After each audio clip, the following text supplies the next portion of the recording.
All right, welcome back to class. This is American Federal Government, and my name is Ken Hicks. We have been talking about the process, the electoral process, participation, campaigns, and elections. It's a particularly appropriate time as we're shooting this video. We're less than 2 weeks out from the presidential election, which again, if you understand American electoral politics, that includes the presidential election, the big tamale of American electoral politics. You also have roughly 1/3 of the Senate is up, and that means that 33 or I believe 33 states are selecting senators. All 435 members of the House of Representatives are up for election, and then you also have literally thousands of state legislative and gubernatorial races that are taking place. And quite frequently, again, when you look at the aftermath of this coming election, you get an idea of which political party is actually going to be in a position to govern. This is the sort of thing where, again, the point is, who are we going to be? What vision of America is going to prevail? So today we're going to talk a little bit about election campaigns. Then our fourth topic for this two presentations is how voters decide. And then, of course, we will conclude with a discussion of what we think about elections. I think one thing that's interesting to me about this recent electoral cycle is that, again, democracy is only as good as the people practicing it, and the reality is, elections are not, these are high consequence events, and people are going to do everything in their power to try and shift the balance to their advantage. And one thing that's happened, recently is that Elon Musk, who is a billionaire. He is actually from South Africa, but he is a naturalized American citizen. Has done, he's one of the wealthiest men in the world. Has basically set up what amounts to a lottery. Basically, you have to sign a petition, basically indicating your support for the First and Second Amendment. And then you also have to provide proof that you are registered to vote. And if you do that, then he's only doing this in 7 battleground states. And the people who sign the petition and who give up all the information then go into a lottery where they can win up to $1 million. It's a lottery, a daily lottery up to Election Day. Now, this raises serious questions. I'm not necessarily against trying to incentivize people to register to vote. There was actually a really good article recently in the Washington Post by a couple of political scientists saying they've seen, if you believe that turnout is important and that people should vote, then efforts to increase turnout and that has to begin with voter registration. You can't vote unless you're registered. And so it's not necessarily a bad thing that Musk is attempting to get more people registered. That he is doing it the way he is doing it makes it look very suspiciously like he is attempting to buy people's votes. That he is attempting to engage in a classic quid pro quo scheme where you actually, he's basically saying, I will pay you if you will vote. And again, that is a violation of federal law. It's almost certainly a violation of state law where it occurs. He has already given out, I think, $1 million. It's important to keep in mind, federal law makes it illegal for you to offer such a payment, and it is also illegal to accept such a payment. And so not only is Elon Musk creating legal jeopardy for himself, he's creating legal jeopardy potentially for anyone who accepts that money. Now, I believe the Department of Justice has sent Elon Musk a letter basically warning him that this scheme is likely illegal. But the reality for Elon Musk is that I think he doesn't care because the fine for this sort of thing under federal law is not more than $10,000. Well, that's not a lot of money for someone like Elon Musk. It could also carry up to a 5-year jail sentence. But given that Elon Musk has not committed any felonies to date, and certainly hasn't committed this class of felony before, it's almost 100% likely that he would not face jail time.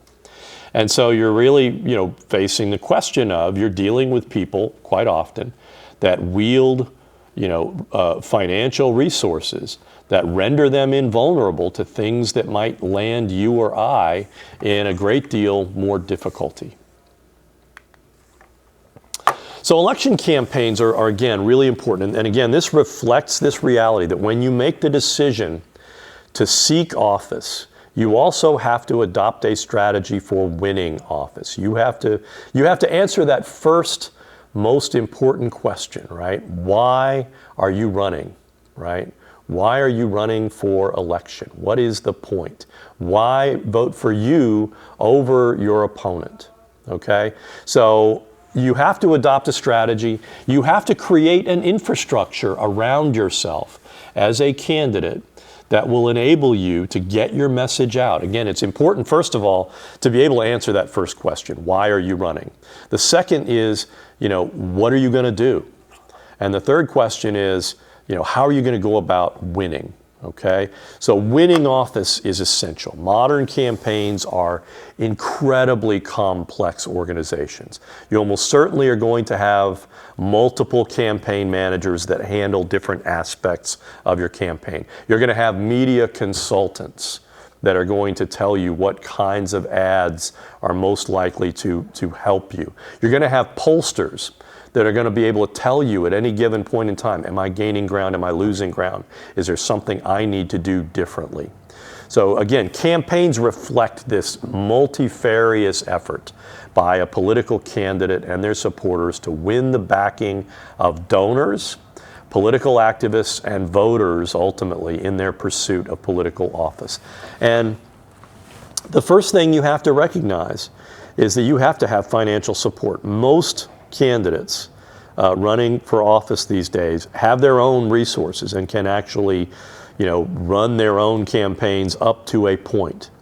But particularly when you're talking about a campaign for the presidency, it's an incredibly expensive phenomenon. In order to run for the president, you have to be able to raise hundreds of millions of dollars just to sustain you through the primary process. And then the general election campaign, remember, again, you have to run ads nationally then. Again, that's incredibly expensive. It's also important to keep in mind that there is an incumbency factor, that people who are in office enjoy an advantage in seeking re-election to that office. In part, that's because they've won in the past, right? The simple fact of the matter is something has to change within a district or state that would cause a person to lose an election. And very, very frequently, it's going to be basically one of three things. Either their district was changed somehow fundamentally, either through redistricting or simple demographic change. It happens oftentimes these days where large numbers of people moving into a district can shift the ground under an office holder's feet. There is also, again, the possibility of a scandal, right, where a person is actually caught doing something corrupt or something really just sleazy. That raises, that basically causes some voters to drop their support for him. In Texas, for example, Ted Cruz is running for re-election for senator. Cruz actually, was publicly caught leaving the state in the middle of a major power outage during winter when people were literally freezing to death. He left the state and went to Cancun. He went to Mexico.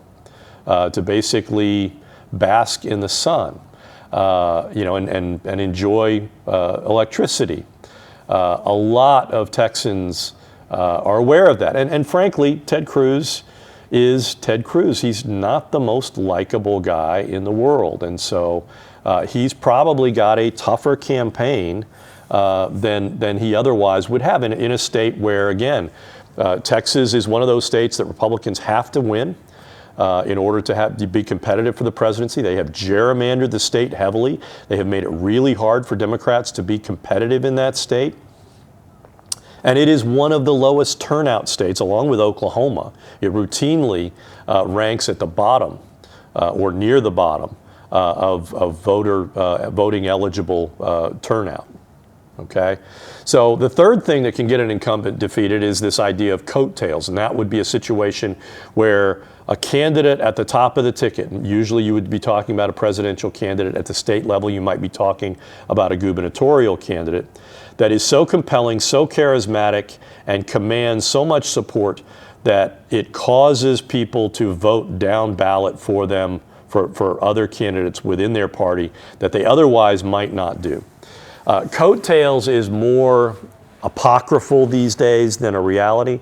Really, we're not sure that coattails has ever been. I mean, clearly you can see it in certain instances, during the Great Depression in the 1960s, but coattails don't seem to happen as often these days. So successful campaigns are going to have some important components. And one thing that you have to have are consultants. These are people, again, if you're running for office for the first time, no matter how much you know about politics, no matter how much you have studied campaigns, until you have lived it, you really are not in a position to understand the ebb and flow of a campaign. And so campaign consultants, these are professionals. They run multiple campaigns in any given election cycle. They get paid a lot of money because they have a skill set.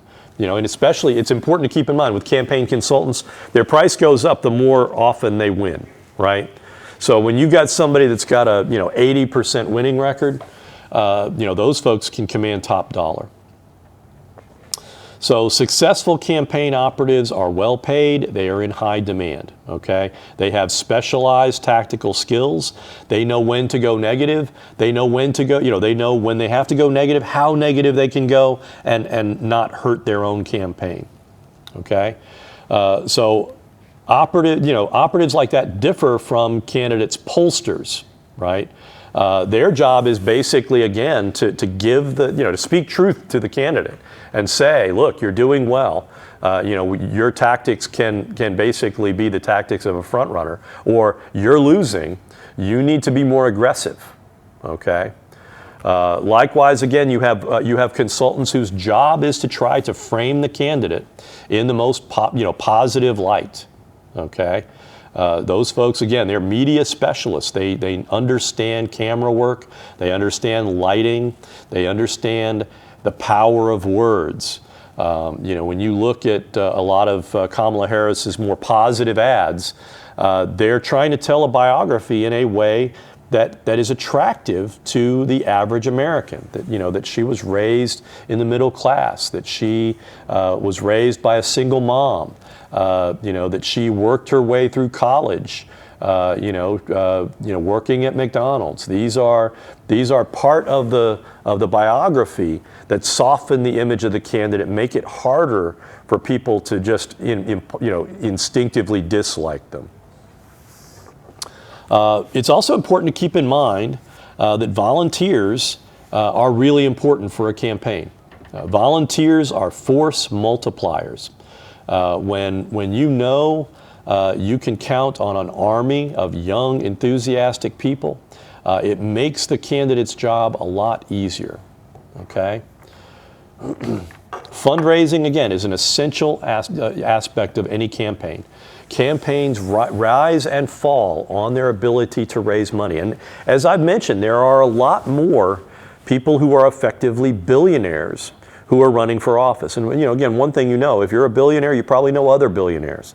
For example, in Pennsylvania, there's a Democratic incumbent who is running against a hedge fund guy. And the hedge fund guy is a billionaire, and he's got a lot of other billionaires, and he's got the largest super PAC in the current election cycle. And so he's spending upwards of $50 million on advertisements attacking the incumbent U.S. Senator from Pennsylvania. That makes things tough if you're the incumbent, because typically incumbents can outspend their challengers. I like to tell the story of John Corzine, who was a New Jersey. He worked for Goldman Sachs. I think he was the CEO of Goldman Sachs for a while, which is a major investment bank. When he decided to run for the Senate I believe it was in the late 1990s, he actually spent $60 million of his own money. That was the most money that any individual candidate had spent on a campaign. And again, it reflects this reality. American law basically says that money is a form of speech, and that people can spend as much of their own money as they want. And that creates an environment where it's a lot easier to run for office, as a billionaire than it is just a normal, upper middle class guy, like has historically been the case. So again, combined spending on congressional races in 2022 by federal candidates almost approached $9 billion. Okay? And that was a midterm election. Again, that is an enormous sum of money. That is a lot of zeros. Again, incumbency confers real advantages on candidates that are seeking re-election, in no small part because typically they have far easier access to large sums of money. I used to tell people, if you were going to run for a federal, a district in the House of Representatives, not really an expensive district like in Los Angeles or New York or Chicago, just a regular district, you have to be prepared to raise at least $1 million. Well, these days, in a lot of places, $1 million is not going to be enough. Okay? So there is this imperfect kind of syllogism: the candidate that raises the most money usually wins. But that's not always the case. Okay? It can often happen that, well, it doesn't happen often, but it does happen where a candidate that simply has a better message, is a better candidate, ultimately ends up winning. The example is, in 2004, you had a young state senator named Barack Obama running for the Senate. And he had a Democratic primary challenger that was a multimillionaire who spent a lot of money. Obama won anyway, won easily. Because Barack Obama had something that this guy didn't have, and that was charisma, a message, and some real organizing talent. Okay, Barack Obama had been a community organizer. He knew how to get out, people. He knew how to set up an infrastructure that could magnify his message, and he ultimately was successful. But in American politics, it's important to keep in mind that money is an all-important variable. Political action committees are one way, again, that wealthy people and interest groups and corporations and labor unions are able to kind of magnify their access to resources. These are private groups that raise and spend money independently of campaigns. Campaign finance laws basically make it illegal for them to coordinate with a candidate, but again, it's not hard to cooperate or to collaborate without cooperating. So the line is oftentimes quite gray. There are different kinds of political action committees. 527 committees are basically nonprofit organizations that seek to influence elections in support of a specific candidate. Super PACs are nonprofit independent political action committees that can raise unlimited contributions legally, but again can't contribute directly to or again coordinate with candidates. And then there are 501c4 committees that are again politically active social welfare groups that again can raise unlimited amounts of money and are again not required to disclose their donors' activities. Now, what's the pros and cons of donor ID? On the one hand, there are a lot of people that want to donate but don't necessarily want their name associated with a political action committee that likely is going to cut a bunch of negative ads. Okay, because that can draw hostile attention to them that might hurt their business interests.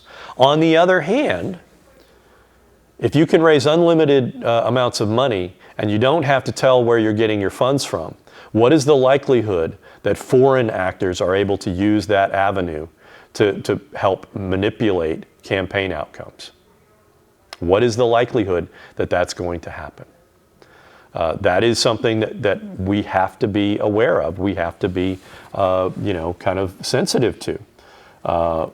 Outside spending more than doubled between 2018 and 2020. Again, what we mean by outside spending is that spending that is occurring outside of the framework of the campaigns. This reflects the weakness of American political parties. Political parties do not have control over the candidate process the way they used to, and they certainly don't enjoy the kind of party discipline that occurs within a parliamentary system.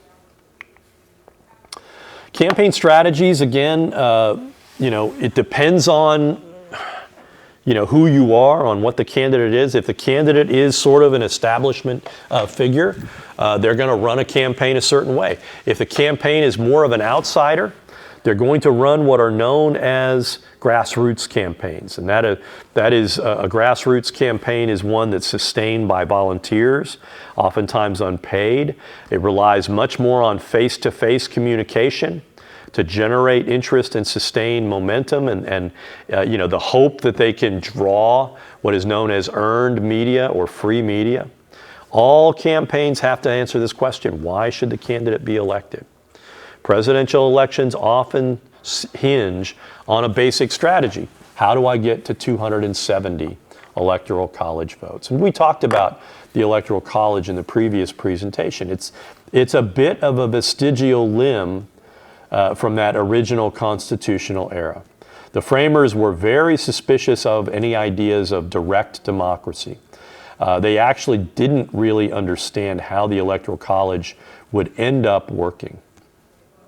And so it's not accidental that there have been, legions of foreign scholars, foreign constitutional scholars who have come to the United States to study the American Constitution and to go back and write their own country's constitutions. Not a single one of those countries has adopted the Electoral College as an institution for governing how an election should take place, how their chief executive should be selected. And so, again, that reflects a reality, and whether we should reform the Electoral College to make it less likely that someone who wins the popular vote would nevertheless lose, or that you would actually get someone who loses the popular vote but wins in the Electoral College. Again, that's a matter of personal preference. As I mentioned, a majority of Americans would prefer to abolish the Electoral College.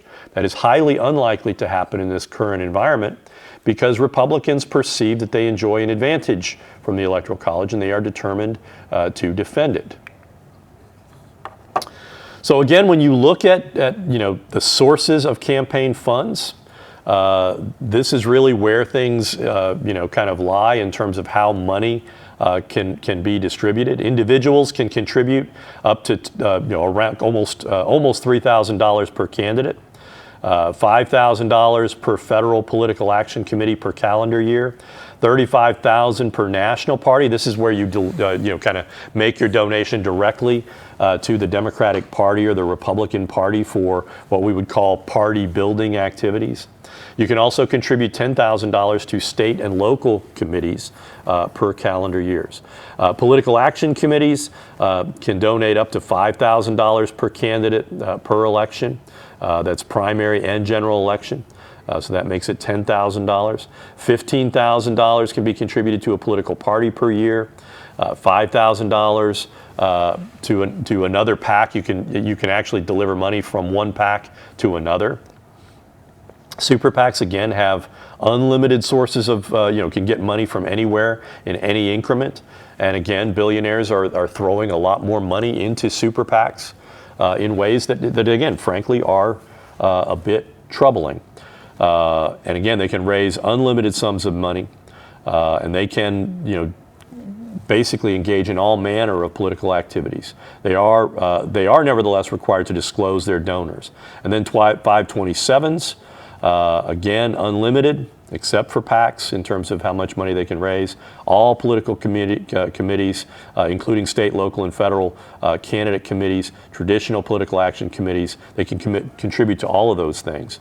Money can be used to buy campaign ads, send mail, or otherwise advocate for the election or defeat of specific candidates. Candidates themselves can spend as much of their money as they would like. In terms of public funding, there is actually a federal law that basically says if you're willing to, you can accept federal subsidies. But most candidates these days reject matching funds because they can raise and spend far more money. And as I said, money is an incredibly consequential thing. And the case that deals with that, of course, is Buckley v. Vallejo. And then, of course, again, you've got dark money groups. And again, they can raise unlimited money and they can spend unlimited amounts. And they don't have to, they can't use magic words like elect or do, they have to basically just criticize and, they have to say something. They have to avoid words like vote for, elect, or cast your ballot. So oftentimes you'll see a negative ad and say, call so-and-so and ask them why they're so, mean to poor people or whatever it is. So again, it's common practice for wealthy and corporate donors, as well as for foreigners, to route campaign contributions through 501c4s that avoid legal limits on contributions. And again, if you think that foreign entities, either foreign governments or foreign billionaires, should be allowed to, raise money, to contribute money for campaigns in ways that manipulate elections, I guess you think you're okay with the way 501c4s are run. But if you think that foreign governments and foreign billionaires should not be allowed, then you probably are a little bit worried about that, how that works. The media play, again, a central role. And again, this is one of the main things the media is supposed to do. They are supposed to provide an impartial forum for candidates so that they can get their messages out. Campaigns make extensive efforts to work the refs. That's kind of my euphemism for, their attempts to try and maximize free media and frame their candidate in the most positive light. Republicans have been basically refusing to put Donald Trump in front of anyone who would fact check. Okay. Likewise, J.D. Vance during the vice presidential debate got mad when, the moderators basically said what he is saying is not true about this particular issue. Negative campaigning is an unfortunate reality of democratic politics. It is easier oftentimes to say why the other candidate is unqualified or disqualified for their support than it is to stand in front of someone and say, I will do a good job. I will be a good elected official. Okay? Again, it's unpopular. A lot of Americans say they don't like all the negative advertising. But it is clearly effective, and it's clearly effective in this sense. If you are looking at polling that says, in a high turnout election where a lot of people vote, candidate B is going to lose, then candidate B has incentives to go negative and attack the other person, throw a lot of mud around, because it may have the effect of turning people off and causing them to not vote.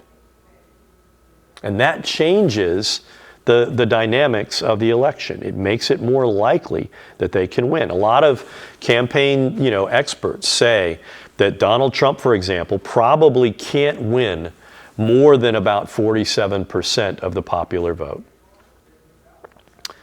And so it shouldn't be surprising that Donald Trump is perfectly happy to run a really ugly, negative campaign because he thinks his his group, his constituency within the electorate, the people that are going to vote for him, are going to vote for him no matter what he does. But that it may have the effect of turning off some segment of the Democratic coalition of Kamala Harris, be it young people or black men or certain groups of Asian Americans. He's basically pulling out all the stops. So most negative advertising these days are run by political action committees because, again, they get to kind of say, well, we're not really part of the campaign, and so it doesn't necessarily taint the candidate themselves, okay? Social media is also a major weapon in modern political campaigns. More and more, really going all the way back to 2012, campaigns are exploiting social media, doing everything that they can do to get their message out to targeted groups of people. So micro-targeting and polling, wholesale campaigning involves, again, I want to represent all Americans. I am the candidate for the American people. I'm going to run my advertising nationally. Retail politics is about getting in front of groups of people and saying, here's why I believe I will be better in this political office than my opponent for this reason that is very specific to your needs. Micro-targeting, again, reflects this idea that you can actually tool your message to get a sliver of the electorate that may be undecided and may be persuadable. Okay? In the early in the elections, of the 20th, 21st century, people talked about soccer moms, right? I think during the Clinton years, that was the thing, that a critical demographic, people who, young married women who had kids, were more inclined to support Bill Clinton than they were Bush or his second opponent in his elections. During the early 2000s, it was security moms. Then it was hockey moms. More recently, we've been talking about NASCAR dads. Again, these are slivers of the electorate that if you say one specific thing that matters most to this group, you can shift some of the demographics. And again, it's important to get it, to keep in mind, no particular group is monolithic. And every campaign recognizes that they're not going to get all of any group, right? But they need to get some percentage. For example, Donald Trump knows he needs to get he needs to run up his numbers with non-college educated white males. He knows that. That is why he is, talking so boorishly in the closing days of this election, playing up these images of masculinity.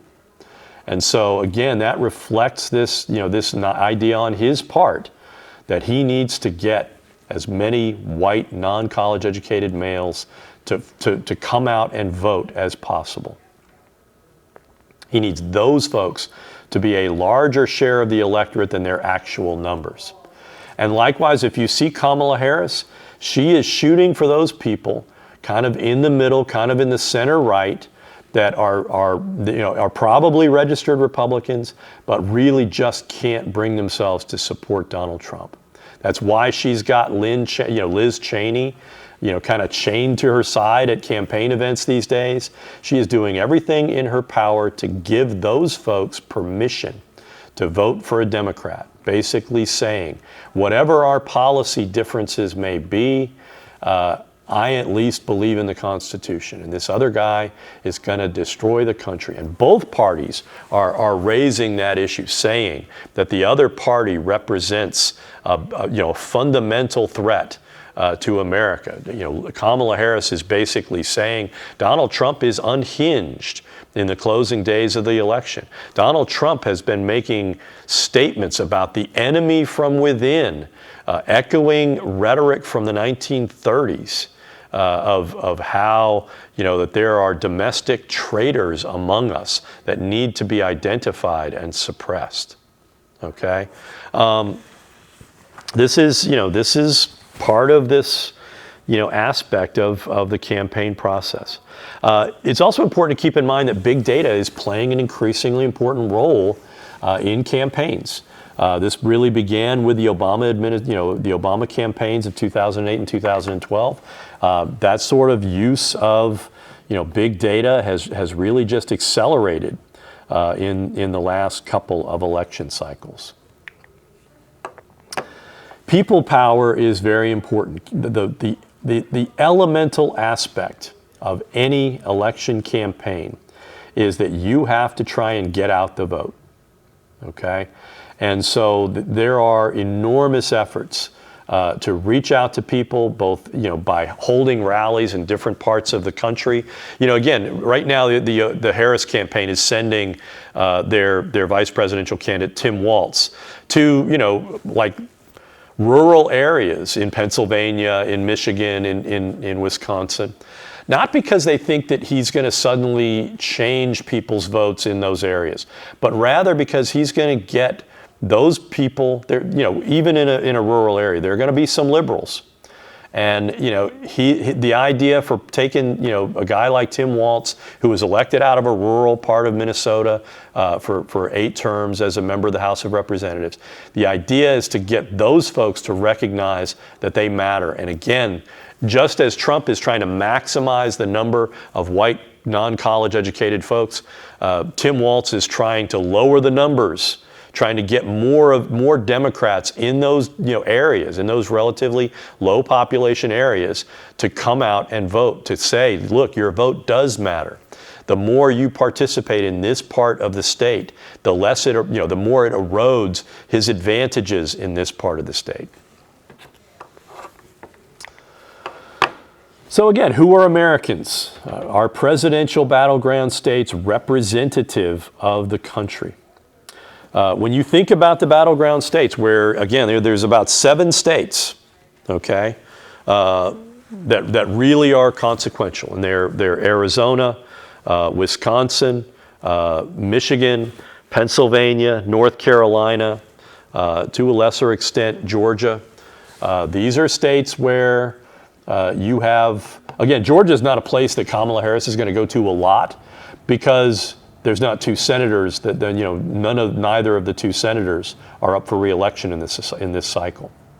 And so it's more important for her. And again, I think she thinks they've got a pretty good apparatus in Georgia. And she thinks it may not be essential for me to win in Georgia to win the presidency. She probably thinks it's more important for her to win North Carolina, because there are factors at play in North Carolina that can be advantageous to Kamala Harris, notwithstanding the impact of Hurricane Helene, which was horrific. But when you think about the spending that's taking place, when you look, for example, at Texas, Louisiana, Mississippi, Tennessee, Oklahoma, there's very little spending that was going on, in 2022. What you're seeing, is intense spending in these states that again have highly consequential. These are the states that are essential for the candidates to get to 270 electoral college votes.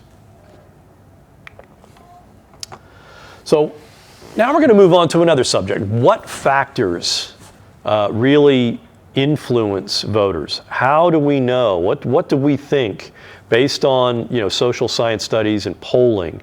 What do we think are the issues that are most likely to cause someone to vote?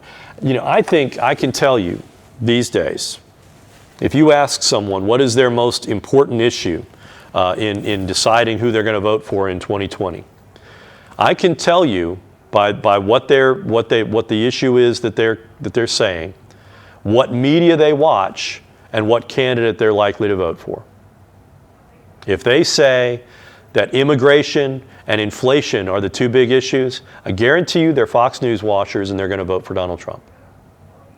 If they say, on the other hand, abortion and threats to democracy, they're probably watching CNN or MSNBC, and they're probably going to vote for Harris. Okay? So despite everything that campaigns do to win elections, to win votes, there are 3 factors that are likely to exert the most influence over a voter's decisions. And one of those is partisan loyalty. most voters feel some sense of attachment to one party or the other. And once formed, those partisan, passions rarely are shifted. Okay? Partisan realignments don't happen all that frequently. And again, you have the idea, there are more and more Americans that are registering as independents. The fact of the matter is, most independent voters are going to vote for one party about 70% of the time. So how independent are they really? The reality is, partisan polarization has meant that even independent voters are oftentimes picking sides. Okay?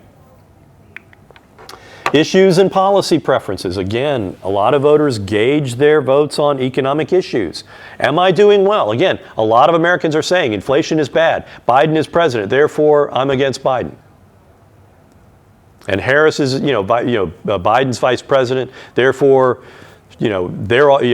she's also, kind of implicated in, my economic misery. So the state of the economy can be a decisive factor for the party of the incumbent. Now, economists will tell you that inflation has largely been managed. That in fact, prices have gone down. There are certain things, certain sectors of the economy, home costs remain. It remains very high. Those are factors that economists call them sticky because they don't really respond rationally to the business cycle. Prices remain high in certain areas despite the fact that inflationary pressures have eased. So again, as I mentioned just a second ago, the abortion immigration inflection point is driving the 2024 election, right? If you think, I will tell you, I've got family members who will say, the Biden administration has let 15 million, undocumented immigrants into the country. And that's simply not true. There may be 15 million undocumented immigrants in the country right now. They didn't all come under Biden, okay? It's simply not true. The numbers that they're oftentimes citing are actually what we call encounters, where they were, where there was a report by the Border Patrol that they encountered a group of undocumented immigrants, and oftentimes they have been turned around. The Biden administration has been successful since around Christmas time of 2023 at getting Mexico to more aggressively police their side of the border. So they're not getting across the border to then make a legal request for asylum. And again, you've got a basic problem, with our immigration law. To the point where if a person comes to the border, they know I request asylum means they have to be treated legally a certain way. Donald Trump has basically just said he will shut down the border. I don't know legally, and he basically says he has extreme authority as president. He would have extreme authority as president. The word extreme doesn't appear in the Constitution related to executive authority. Okay? Donald Trump will think he has authority as president that he really does not have. And the only question will be, will the system of checks and balances actually prevent him from taking dictatorial actions in areas that he wants to act on? Candidate characteristics are oftentimes an important issue. A large percentages of Americans say they vote for the candidate over, the party. Barack Obama, reflected, again, why did Barack Obama get over 90% of the black vote? It's actually pretty routine that around 12% of blacks will vote for Republicans, okay? Barack Obama shifted that, okay? Why? Because of what a lot of people call, affinity voting. Okay? Blacks wanted to see the first black president elected. And they put a lot of faith in Barack Obama that he would be a good representative of them, if he won election. And I don't think that Barack Obama disappointed on that ground. He didn't achieve everything that he wanted to achieve, that blacks might have wanted him to achieve. But the reason for that was he was a very cautious politician. He fundamentally did not want to be seen as putting his thumb on the scale in favor of his, kind of racial group. So the question is, will Kamala Harris enjoy a similar kind of advantage? Or will she suffer from a disadvantage, right? Will she suffer from the same kind of problem that Hillary Clinton faced? That there might be some segment of the electorate that might otherwise have voted for a Democrat, but that will not vote for a woman. Now, I happen to think that in Hillary Clinton's case, that was not really the decisive factor. I think Hillary Clinton had a very well-established negative impression with many Americans, largely owing to her time as First Lady while her husband was president.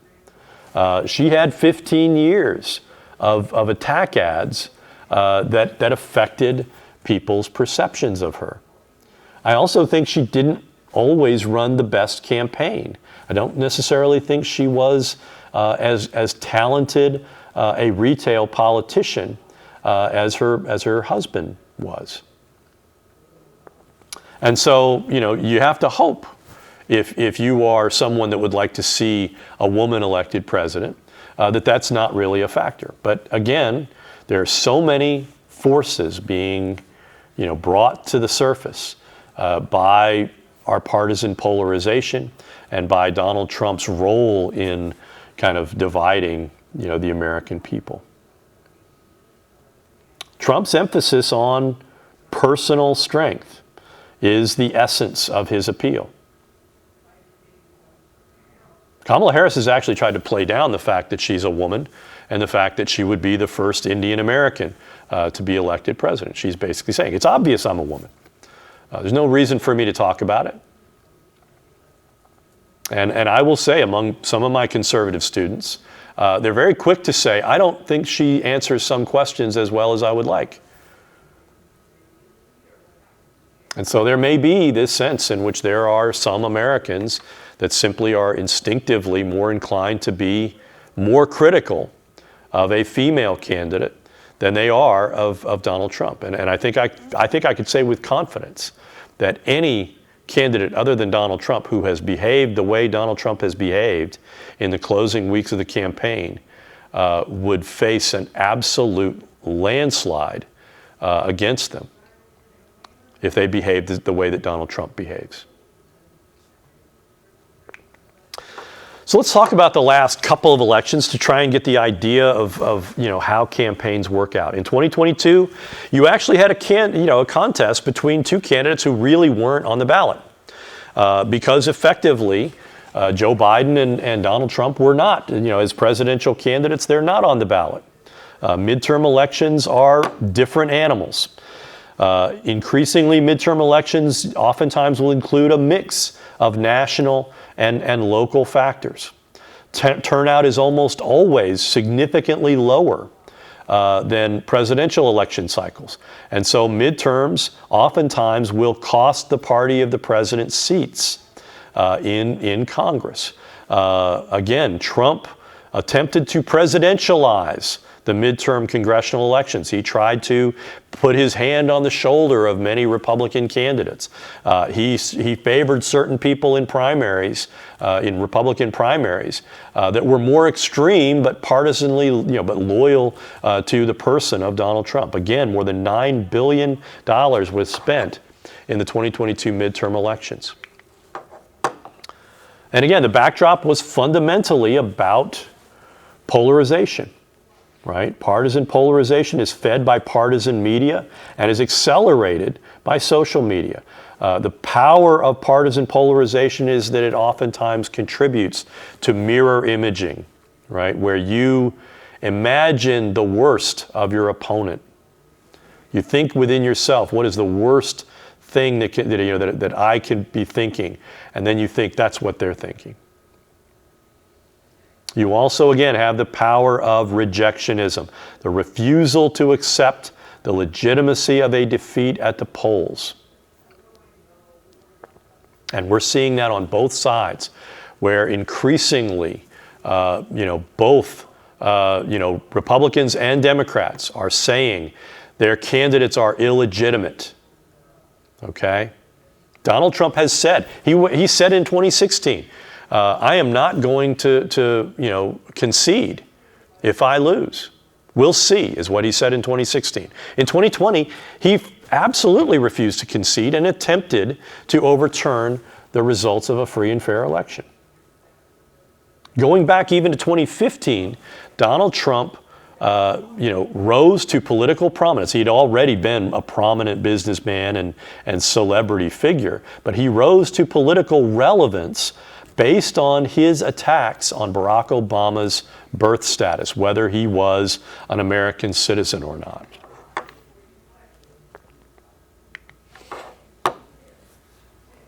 Again, Trump's improbable 2016 victory, the key to his Electoral College victory was turnout was low among certain critical demographic groups. Hillary Clinton did not get the kind of gender gap that a lot of people thought she would get. Again, that led, the fact that it was so improbable, the fact that polls suggested that Hillary Clinton would probably win relatively easily, that actually, caused, when he actually did win, it caused many Democrats to basically refuse to accept the outcome. Okay? Likewise, in 2020, you have basically Trump's bungling of the COVID-19 response. He played down the threat of COVID. The one success he had in pushing the vaccines, he then discounted by engaging in anti-vaccine rhetoric. You also had problems, again, in 2022 with the crises of the Biden presidency. You had, again, the attempt to overthrow the presidency. You had a very flawed transition because, again, Donald Trump refused to concede. You had two real problems that I think did more to hurt Joe Biden than anything else. One being inflation, and the other being his withdrawal from Afghanistan. Now, Biden was always going to do that. He really didn't like, as vice president, our policy in Afghanistan. He didn't believe that there was a pathway to anything meaningfully that could be described as victory in Afghanistan. And he had a tendency to be highly skeptical of what people were saying. And it's important to keep in mind, the Trump administration had set us on the pathway to withdrawing from Afghanistan. I think Biden leaned into that. I think he wanted to get out. And I will also say this, 13 military personnel were killed during the withdrawal in one incident that involved a suicide bomber. There was not one thing that Joe Biden could have done logistically. There's not one thing that our military could have done to have prevented a suicide bomber from getting to the place where they got and detonating a vest. That is simply the realities of a military situation. If someone is willing to sacrifice their lives to get in proximity and to detonate a suicide bomb, there's nothing you can do to stop that. You also, again, had the 2022 Ukraine invasion by Russia. That again created challenges for the Biden presidency. So was the 2022 election a referendum on Joe Biden? Every midterm election is a referendum of the incumbent president. The general sense of dissatisfaction, largely stemming from the fact of Biden's age, right? In 2022, Biden was 80 years old. And they were managing his appearance in such a way that he still looked sharp. But the reality was, he's an 82-year-old man. So there were fears that Biden's low approval ratings would result in a red wave. A lot of, again, partisan media, Fox News and others were highlighting this idea. They were predicting a red wave. Triumphalism was dominant in 2022 among conservative media. But it was also a referendum on Donald Trump. Trump, most incumbent presidents, if they lose, simply leave public life. Donald Trump insisted on holding on to the Republican Party, and the Republican Party could not extricate themselves from Donald Trump's influence. So again, Trump endorsed a number of very controversial figures. Mehmet Oz in Pennsylvania, Herschel Walker. As a Georgia fan, I felt terrible about Herschel Walker. This guy obviously has some mental health problems. Kari Lake in Arizona. These were people who were deeply flawed, whose primary rationales for Republican primary voters to vote for them was Donald Trump's endorsement. And so the GOP confronted a fundamental challenge of, again, Donald Trump's popularity among a very strong cohort of Republican voters. Again, the campaign wisdom on midterm elections is, with a president suffering from low approval ratings, the president's party is going to get really, really, slaughtered. Trump also was running primary challengers against House GOP defectors, those people who had voted. There were 10 GOP members of the House of Representatives that voted to impeach him the second time. What were the issues? Again, the economy, you had inflation, was a real problem. You had abortion, because the summer before, the Supreme Court had reversed the precedent on Roe versus Wade and struck down access to reproductive rights. And then you also have, again, the overhanging realities of January 6th. So what were the results?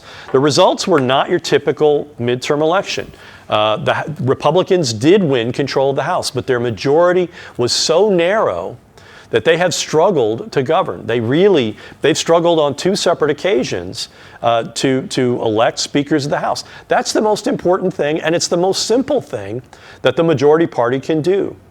They had to go through dozens of ballots to get to candidates that were acceptable. And in both instances, both in Kevin McCarthy and Mike Johnson, these guys are hamstrung by factions within the Republican Party that want to be far more aggressive than they really can be with such a narrow, governing majority.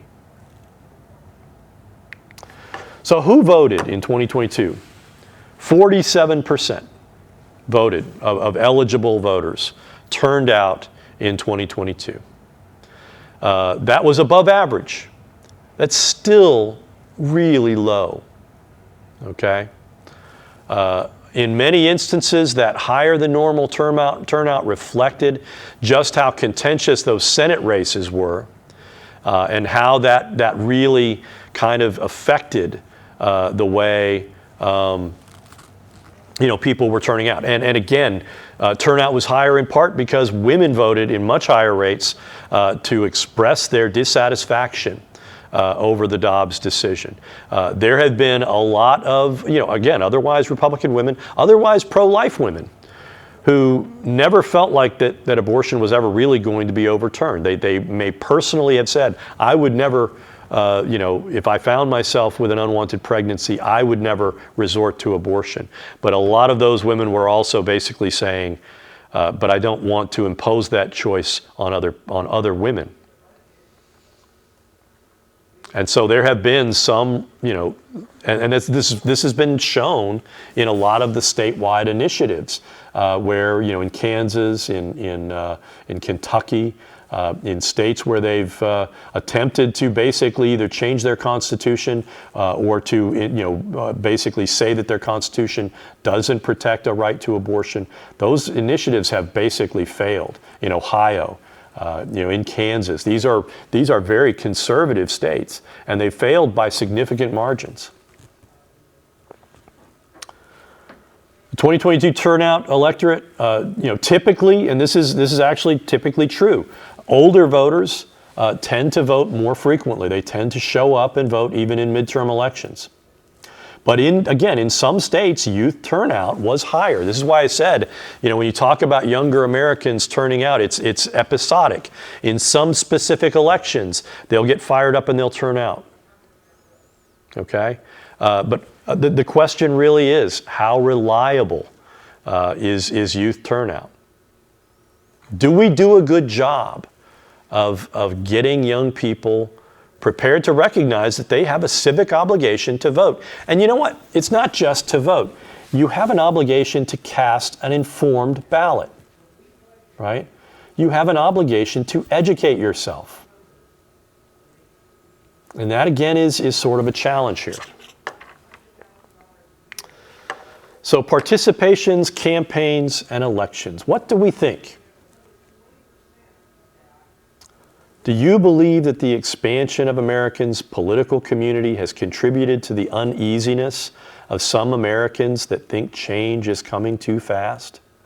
Can those Americans be reassured in ways that don't involve the denial of rights of these so-called new Americans? What barriers to participation have you observed among your friends and family?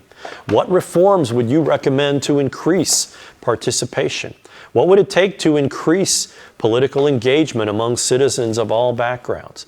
You know, again, to me, we oftentimes talk about education as being one of the things that most incline a person to vote. Someone with a college education is far more likely to vote than someone with only a high school education, or someone who has a GED, or someone who doesn't have a high school diploma. But poverty is also an important causal factor for a number of reasons. One being you get caught up in kind of a culture of poverty, where you're basically, you get cynical. You think the system doesn't work for me. I'm sitting here working, shifts at McDonald's. I don't get enough to work full time because then they'd give me, they'd have to give me insurance. I have to work another job at night to make ends meet. I barely make enough money to keep a roof over my head. And you get this idea, the system is just set up to exploit me, right? The system doesn't work for me. Nobody's interested in me getting ahead. Why should I care about voting? That kind of mindset is really difficult to overcome. And then there are the basic economic realities, right? That if you are in that kind of a situation, if you're working fast food, if you're working multiple jobs, and you're in a low-income area that may only have one precinct, and that has a large number of people that go to that precinct to vote, you may have to sit in a line where you otherwise would have to be at work. You may lose your job because you were stuck in a line for 4 or 5 hours. And you can say, well, I went to vote. Are you really going to fire me for that? I can sue you and may win. A lot of low-income people don't think that through. They just, okay, well, there you go. I tried to do the right thing, got knocked down for it again.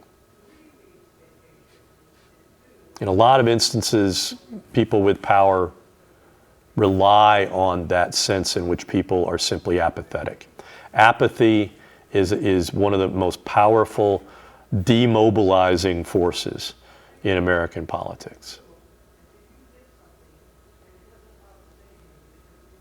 Poverty is one of the biggest things that cause people to not vote.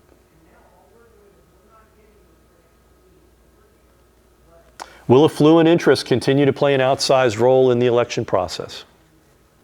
There is no question that wealthy Americans have an outsized voice. They have the resources to make their voices heard. And so long as money is viewed as speech, people like Elon Musk will engage in increasingly brazen efforts to buy people's votes. It's not going to stop until something stops them. What new laws would you recommend to make the rules of the game more fair, presuming you think that it is currently unfair for the wealthy to wield extraordinary influence over political institutions in the electoral process? One of the big problems, again, is, do people feel as though they're represented? A lot of people think, hey, I'm a Democrat in Oklahoma. I don't feel like I am represented. And that, to no small extent, helps, explain why voter turnout is so routinely low in Oklahoma, why Oklahoma is effectively a one-party state.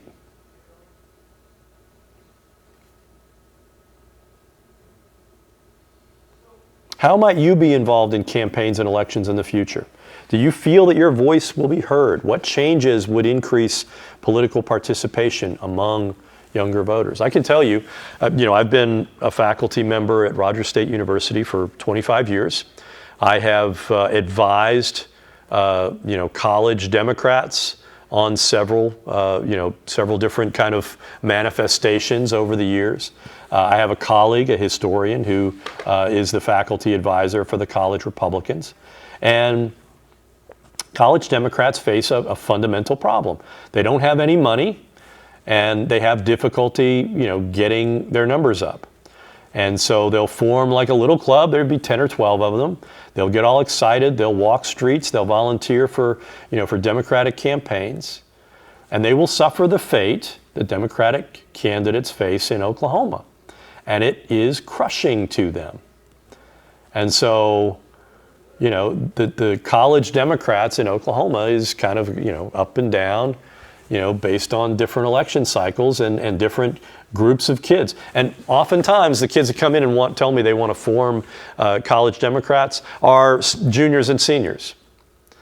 And so the two things that I always tell them: find a way to get access to some money and recruit freshmen out of the government classes. Get them, let them know you exist. Advertise on campus.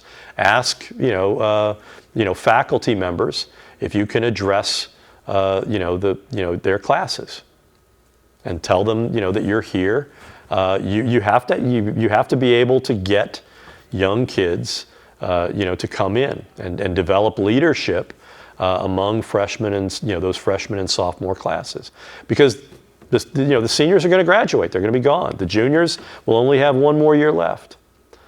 That's sort of a life, an interest group life cycle in microcosm that goes on 4 and 5 year cycles when you're part of a college club.